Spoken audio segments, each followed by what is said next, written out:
कल शाम तक का इंतजार है, बस कुछ ही घंटे बचे हुए हैं। कुछ ही घंटों के बाद जो है बहुमत सिद्ध करने का सिलसिला चालू होगा और नीतीश कुमार जी एक बार फिर से बहुमत सिद्ध करके मीडिया में यह खबर देते हुए नजर आएंगे कि बहुमत हमने सिद्ध कर लिया, खेला जो होना था वो नहीं। नमस्कार, मैं हूं राजीव और आप देख रहे हैं धमाल इंडिया न्यूज। और इस वक्त जो है बिहार में बड़ी सरगर्मी कई पिछले कुछ दिनों से चल रही है और कल जो है फ्लोर टेस्ट होने की बात हो रही है और फ्लोर टेस्ट को लेकर के बहुत ज़्यादा जो है उठापटक की बात चल रही है। हालांकि नीतीश कुमार जी के पास 128 विधायक अभी भी हैं और फिर भी इसके बावजूद जो है आरजेडी की तरफ से लगाया जा रहा है कि खेला होगा। बहुत सारे ये शब्द हैं, बहुत प्रचलित हैं।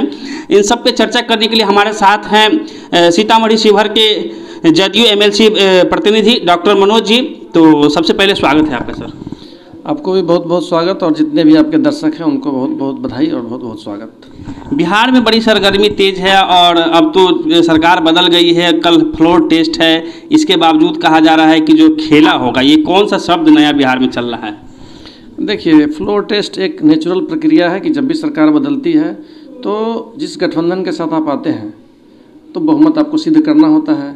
वही एक प्रक्रिया है जो ये संवैधानिक प्रक्रिया है जिससे सबको गुजरना पड़ता है। और क्या खेला होगा क्या नहीं होगा ये हम नहीं कह सकते हैं, लेकिन आशा ही नहीं पूर्ण विश्वास है कि माननीय मुख्यमंत्री इस फ्लोर टेस्ट को 128 के 128 विधायक के साथ पास करेंगे और निश्चित रूप से जो बोल रहे हैं कि खेला होगा, सब लोगों को खेला कल हाउस में दिख जाएगा। ऐसे ही बीजेपी के मिला ले तो 78 विधायक हैं, जदयू के 45 हैं, हम वाले भी जो है दे ही चुके हैं 4 है और अन्य 1, टोटल 128 होते हैं। और उधर है 114। 128 वाले को बहुमत सिद्ध नहीं हो पाएगा और 114 वाले बहुमत सिद्ध कर लेंगे और कहते हैं कि बस एनडीए 24 घंटे की मेहमान है। देखिए, ये काफ़ी दिनों से चल रहा है, जिनको जो मन होता है अनाप शनाप बोलते हैं, लेकिन अभी के समय में मुझे लगता है कि कल फ्लोर टेस्ट है, किसी को कुछ बोलने से ज़्यादा फायदा नहीं है। ये निश्चित रूप से दिखेगा कल हाउस में और जब फ्लोर टेस्ट पे आएंगे माननीय मुख्यमंत्री जी बहुमत सिद्ध करने, तो सबको अपने आप ही पता चल जाएगा कि एनडीए कहाँ खड़ी है और किस रूप में खड़ी है और कितनी मजबूती के साथ खड़ी है।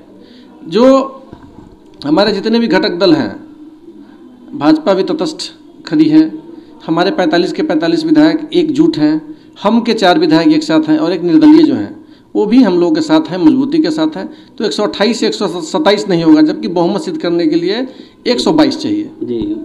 एक कल जो है एक मंत्री जी के आवास पे कुछ भोज था जिसमें 5 विधायक नहीं पहुंचे थे जदयू को, इसको लेकर के काफ़ी चर्चा शुरू हो गई थी। देखिए, बहुत लोगों का अपना निजी कारण होता है जिस वजह से नहीं पहुंचते हैं।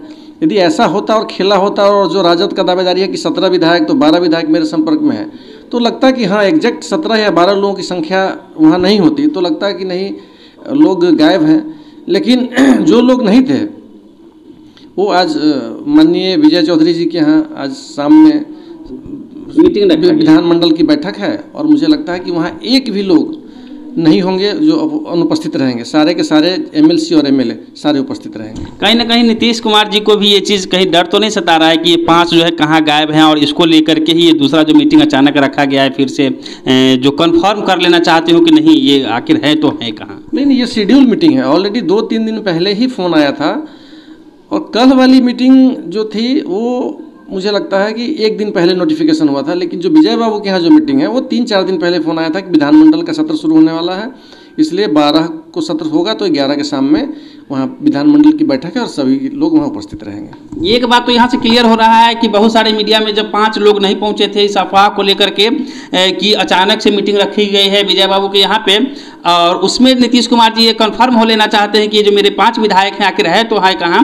क्योंकि नीतीश कुमार जी कोई भी अगर काम करते हैं तो बहुत ही फूक फूक के चलने वाले व्यक्ति हैं वो, तो इसलिए इसको रखा गया अचानक से। लेकिन यह अचानक से नहीं है, जैसा कि सर ने कहा कि ये जो है लगभग 3 से 4 दिन पहले ये मीटिंग फिक्स हो चुकी थी। आरजेडी के मनोज झा जी जो है कहते हैं पहले स्पीकर के ऊपर हम लोग सवाल उठाएंगे। देखिए, अभी तो कल 12 तारीख को आदरणीय मुख्यमंत्री जी अपना फ्लोर टेस्ट पास करेंगे और जब फ्लोर टेस्ट पास कर जाएंगे तो जो अभी वर्तमान में स्पीकर हैं जो निश्चित रूप से वो आरजेडी के हैं, तो स्पीकर पर फैसला हो जाएगा बहुमत सिद्ध करने के बाद कि कौन स्पीकर रहेंगे। स्पीकर का चुनाव सर्वसम्मति से होगा और नए स्पीकर निश्चित रूप से बहाल हो जाएंगे। वही कह रहे थे कि सबसे पहले वो स्पीकर तो हटा के दिखाएं नीतीश कुमार जी। देखिए, कल तो सब कुछ दिख जाएगा ना, इसमें हटाना लड़ाई तो करनी नहीं है। जो कानून सम्मत, विधि सम्मत और संविधान के अनुरूप होगा, उस अनुरूप काम होगा। और निश्चित रूप से देखिएगा कि कल, और मैं पहले बता देना चाहता हूँ कि आज तक 20 वर्षों के इतिहास में कभी भी कोई फूट जदयू में न हुई है, और मुझे आशा और विश्वास है कि कोई फूट नहीं होगी, और माननीय मुख्यमंत्री जी निश्चित रूप से बिहार के मुख्यमंत्री बने रहेंगे। और ये किसी को आशा, आशंका और कहीं से ऐसा लगता है कि जनता दल यूनाइटेड टूटेगा, तो निश्चित रूप से वो पुलाव, जो इसको कौन सा खीर बोलते हैं, वो अपना खीर खाते रहें और सोचते रहें कि क्या होगा। हमारी दल जो जनता दल यूनाइटेड है, निश्चित रूप से एक एक कार्यकर्ता आदरणीय मुख्यमंत्री जी के प्रति समर्पित है। और कहीं कोई दिक्कत, मैं फिर आपको बोल रहा हूँ कि किसी तरह की कोई दिक्कत नहीं होगी। विश्वास रखिए कि कल फ्लोर टेस्ट पास करेंगे मुख्यमंत्री जी, और सबका मुंह अपने आप बंद हो जाएगा। सभी सवालों का जवाब कल आपको शाम तक सबके सामने रहेगा, और मीडिया में खबर चलती रहेगी कि एक बार फिर बहुमत सिद्ध करके आदरणीय मुख्यमंत्री जी बिहार की गद्दी पे काबिज हैं। बहुत बड़ी बात कह रहे हैं ये कि एक बार फिर से मीडिया में यह खबर चलेगी कि आदरणीय मुख्यमंत्री नीतीश कुमार जी बहुमत सिद्ध कर चुके हैं। जैसा वो जो भी करते हैं किसी को भनक नहीं लगता है, कोई सोच नहीं सकता है। जितनी बातें वो, मतलब बातें कम लेकिन काम ज़्यादा करते हैं। किसी भी मैटर पे हो, लोगों को पता नहीं चलता है, पत्ता नहीं हिलता है, लेकिन जो उनका काम हो जाता है। और ये भी जैसा कह रहे हैं कि कल ये शाम को खबर जरूर चलेगी कि नीतीश कुमार जी ने अपना बहुमत सिद्ध कर दिया। इस बीच खबर आ रही है कि अनंत सिंह की जो पत्नी है, विधायक हैं, वो आरजेडी के सारे लोगों को जो है वहाँ आवास पे बुलाया गया है, लेकिन उसमें से वो गायब है। कहीं नीतीश जी के संपर्क में तो नहीं है? देखिए, मैं फिर आपको कह रहा हूँ कि हम लोग तोड़ने वाले लोग नहीं हैं। हम क्यों किसी के दल को तोड़ेंगे? हमारे पास संख्या बल है, 45 हम हैं, 78 भाजपा है, 4 हम हैं और 1 निर्दलीय है। तो हमारे पास संख्या बल पर्याप्त है सरकार को चलाने के लिए।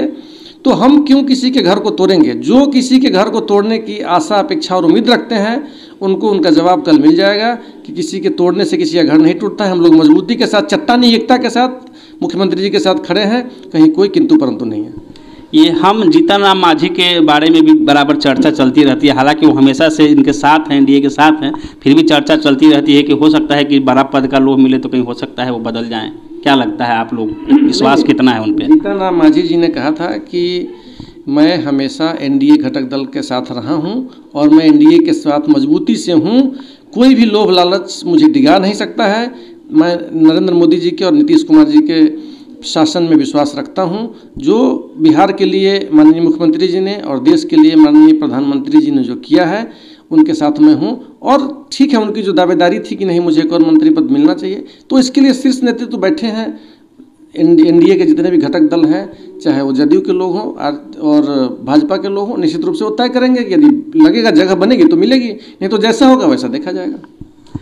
ये थे हमारे साथ डॉक्टर मनोज जी, सीतामढ़ी शिवहर एमएलसी प्रतिनिधि हैं, और ये अपनी बातों को जिस तरीके से रखे हैं, आप लोग क्या समझते हैं इस वीडियो में अपनी प्रतिक्रिया अवश्य दीजिएगा।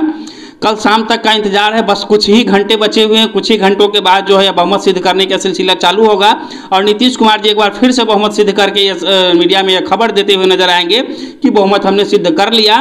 खेला जो होना था वो नहीं हुआ, जिसकी आशा थी वो वहीं पे रह गई, जैसा कि इन्होंने कहा है। आप लोग अपनी प्रतिक्रिया अवश्य दीजिएगा। फिलहाल आप देख रहे थे धमाल इंडिया न्यूज़। मैं हूं राजीव गौतम। नमस्कार, जय हिंद, जय बिहार।